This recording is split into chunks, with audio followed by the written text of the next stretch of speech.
Halo traders, kembali lagi dengan saya Andika Karisma Putra. Pada video kali ini, saya akan coba memberikan materi mengenai pentingnya risk management atau manajemen risiko. Pada umumnya, risk management ini seringkali tidak diperhatikan oleh trader-traders yang ada di Indonesia ini. Mengapa? Banyak terjadi loss terhadap trader-trader di Indonesia ini karena mereka tidak memperlihatkan yang namanya risk management. Nah, pada sesi materi kali ini saya akan coba menjelaskan pentingnya risk management. Yang pertama, dari sebagian risk management saya akan coba menjelaskan mengenai cut loss. Oke, perlu diingat cut loss. Apa itu cut loss? Sebetulnya cut loss itu seringkali dipergunakan ketika kita ingin meminimalisirkan kerugian kita. Di saat kerugian kita besar, tapi dengan cut loss inilah kerugian kita bisa menjadi kecil. Oke. Banyak sekali trader yang memang tidak mau kehilangan sedikit uangnya ataupun takut dengan yang namanya cut loss. Padahal cut loss tersebut itu sangat penting sekali untuk dipergunakan oleh semua traders agar equity yang kita miliki ataupun uang yang kita miliki itu tidak amblas. Oke, perlu diingat sekali lagi, poin pertama yaitu cut loss. Poin kedua, ada yang namanya averaging. Averaging itu fungsinya sebagai meminimalisirkan resiko atau kerugian kita, ya. Nah, adapun averaging yang dilakukan karena untuk membereskan suatu permasalahan dalam analisa yang kita miliki. Salah satu contohnya, ketika kita salah analisa, kita bisa melakukan averaging ini. Akan tetapi, averaging ini harus dilakukan dengan mental yang sangat kuat. Karena averaging tersebut memerlukan equity yang sangat besar dan juga mental yang sangat kuat. Oke. Averaging ini pun bisa meminimalisirkan kerugian kita di saat kita tidak mau kehilangan equity yang mungkin sangat besar. Itulah averaging. Lalu yang poin ketiga ada yang namanya switching, yaitu pembalikan arah. Ketika kita salah analisa, di saat kita melakukan buy, ternyata harga pasar berbalik arah menjadi sell, kita bisa melakukan switching. Apa itu switching? Ketika kita melakukan open posisi buy, ternyata pasar tidak sesuai dengan analisa kita dan harga kembali ke bawah, kita bisa buang transaksi buy dan lalu lakukan transaksi sell. Itu switching. Poin terakhir yaitu locking atau hedging, ya. Memang trik ini ataupun risk management locking ini sangat-sangat membingungkan sekali ya bagi kalangan trader ini, karena mereka bingung terhadap posisi yang sudah terjadi resiko tidak bisa diperbaiki. Maka dari itu kebanyakan para traders mempergunakan locking. Tapi pada intinya locking ini sebenarnya malah menjadikan suatu permasalahan yang sangat besar kalau saya melihat pada trik locking ini ya. Jadi alangkah baiknya menurut saya pribadi untuk risk management locking ini tidak sangat diperlukan sekali menurut saya. Akan tetapi untuk ketiga poin yang sebelumnya, cut loss, averaging, dan juga switching, itu sangat perlu sekali untuk dilakukan bagi seluruh traders yang ada di Indonesia ini. Baik, itu penjelasan dari pentingnya risk management. Ada 4. Sekarang saya akan coba menjabarkan satu persatu mengenai risk management tersebut. Yang pertama mungkin ada yang namanya cut loss. Cut loss penjabarannya memang sangat mudah sekali, karena kalau kita lihat ketika kita tidak mau kerugian yang sangat besar, kita tidak menginginkan kerugian yang sangat besar, kita bisa melakukan risk management cut loss. Kita tinggal tutup transaksi yang ada dengan resiko yang sudah kita tetapkan. Lalu yang kedua ada yang namanya averaging.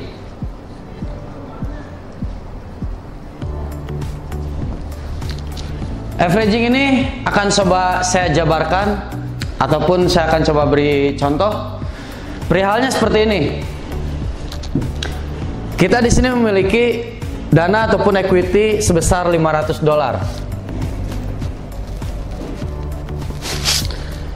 Dan kita melakukan transaksi di pasangan mata uang GBP terhadap USD dollar. Dengan open transaksi buy dengan size ataupun lot 0,10 di level 1000. Saya berikan contoh seperti ini. Ternyata harga ke bawah dan kita terayun floating sebesar 500 pips atau 50 poin misalkan. Ketika kita tidak menggunakan risk management, kemungkinan besar resiko yang kita sudah dapatkan sebesar 500 pips itu akan kita tutup dan kita kehilangan 500 pips atau 50 poin. Tetapi jika kita mengambil langkah untuk melakukan averaging, kita bisa ambil langkah seperti ini.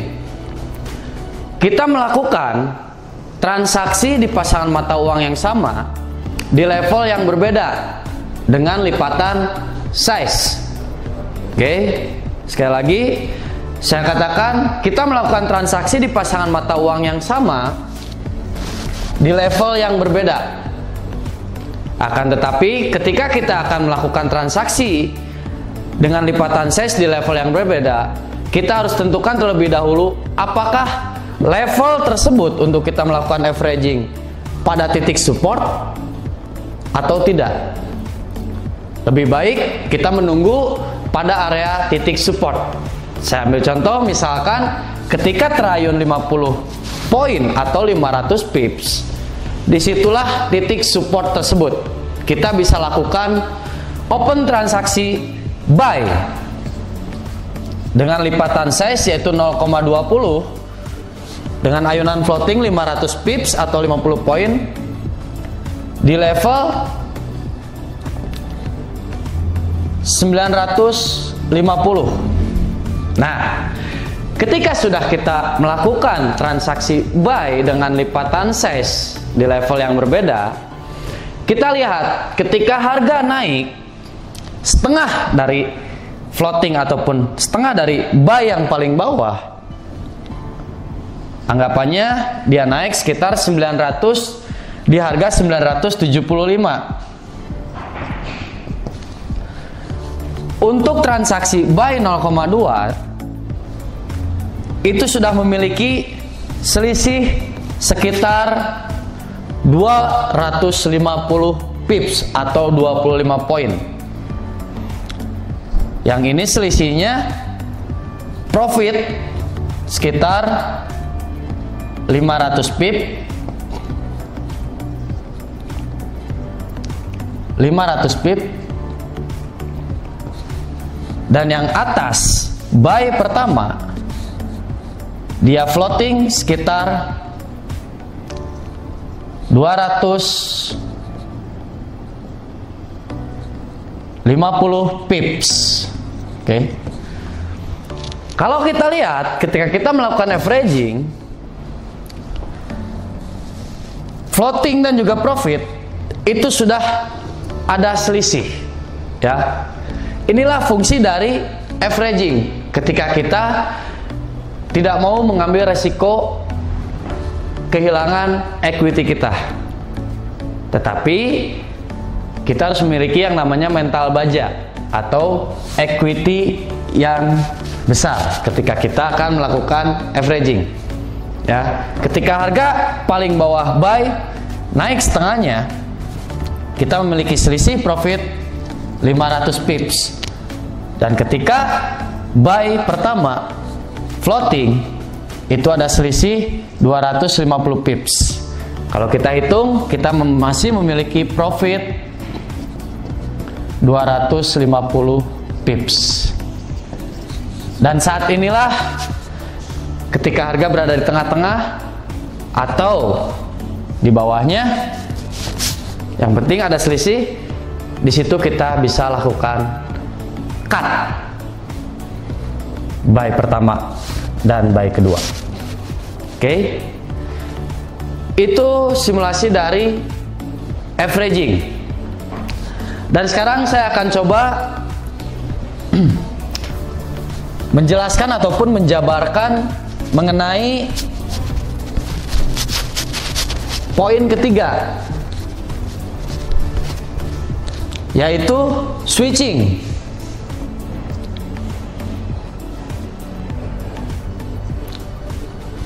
Apa itu switching? Switching pada intinya ketika kita salah analisa, buy, ternyata harga ke bawah, disitulah kita bisa balik badan ataupun switching, karena harga menurut kita akan kembali. Saya akan coba jabarkan. Pada umumnya switching ini membalikkan arah ya, tetap modal di $500.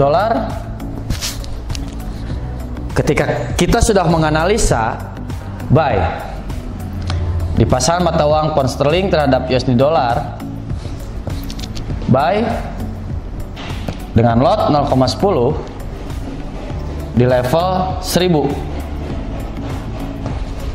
Nah, ternyata prediksi kita ataupun analisa kita gagal.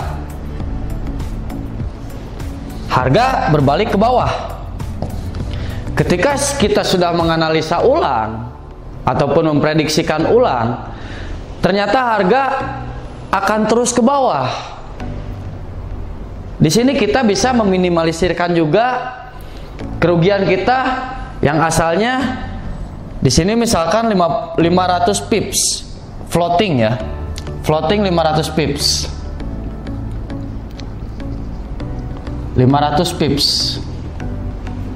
Nah, ketika kita sudah mengetahui bahwa harga akan kembali ke bawah dan akan seterusnya selama 1 hari tersebut akan melanjutkan ke bawah, kita bisa cut loss untuk posisi buy. Cut loss. Dan kita balik arah ataupun balik badan melakukan transaksi sell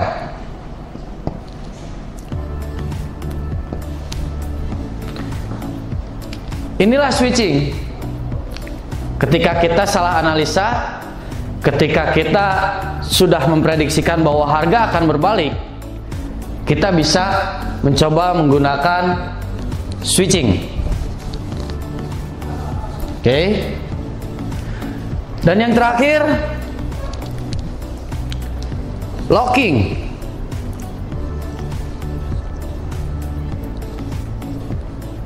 Locking inilah yang memang tadi sudah saya jelaskan.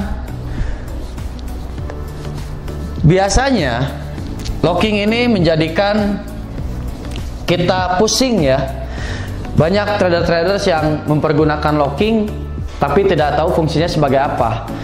Biasanya ketika kita sudah memiliki kerugian ataupun terayun resiko, di situ orang sudah bingung, tidak bisa melakukan apa-apa lagi, dan alhasil mereka melakukan locking.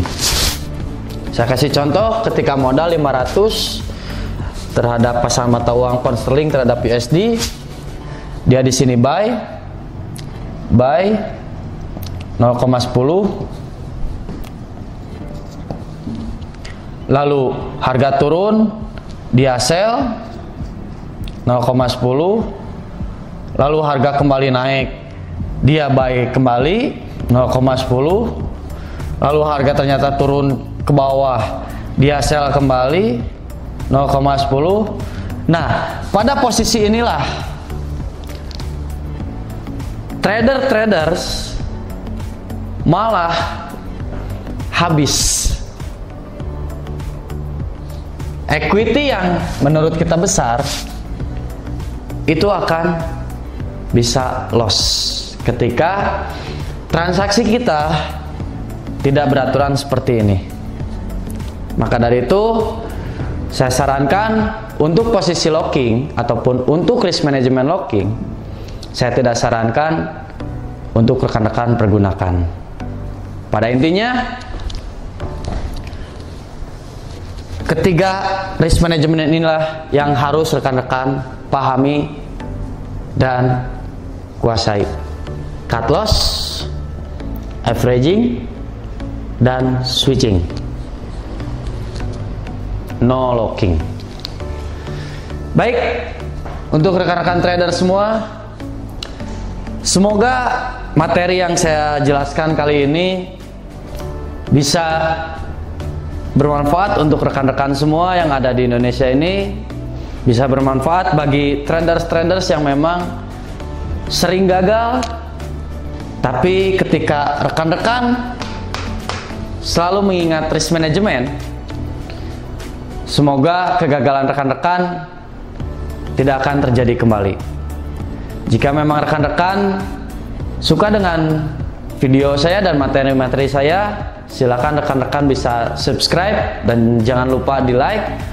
Dan jika rekan-rekan menginginkan edukasi tambahan ataupun privat, silakan bisa kontak saya pribadi. Terima kasih. Selamat bertemu kembali di materi selanjutnya. Salam profit.